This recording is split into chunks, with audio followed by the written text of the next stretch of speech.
President Donald Trump inaugurated Monday and quickly began rolling out his plans for the country. As Fox 43's Marshall Keeley explains, at least one of the president's new executive orders has civil rights groups running to the courts.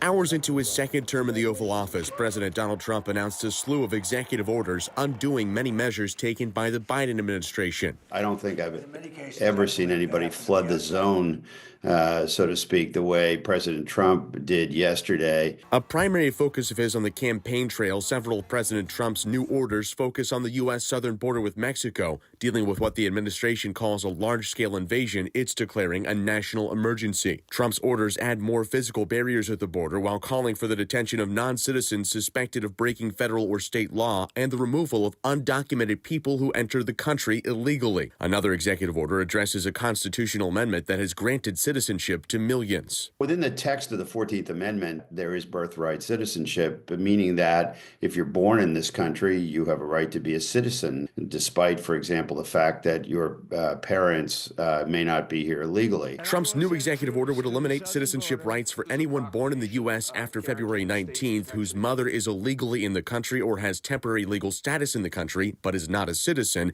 and whose father is not a citizen or legal permanent resident when the child is born. The move is already facing legal challenges. My last count, I think there's over a dozen states, maybe a dozen and a half states that have already jumped into the fight. The American Civil Liberties Union quickly filed a suit in federal court in New Hampshire to block the order, calling birthright citizenship a constitutional guarantee. ACLU Executive Director Anthony DiRomero says, quote, denying citizenship to U.S.-born children is not only unconstitutional, it's also a reckless and ruthless repudiation of American values. We will not let this attack on newborns and future generations go unchallenged. He's doing what he said he was going to do. He's got the power of the executive branch behind him and many, many lawyers and lots of folks who can argue it. And I think he's willing to die on that hill, even if it goes down in flames in the courts. Marshall Keeley, Fox 43 News.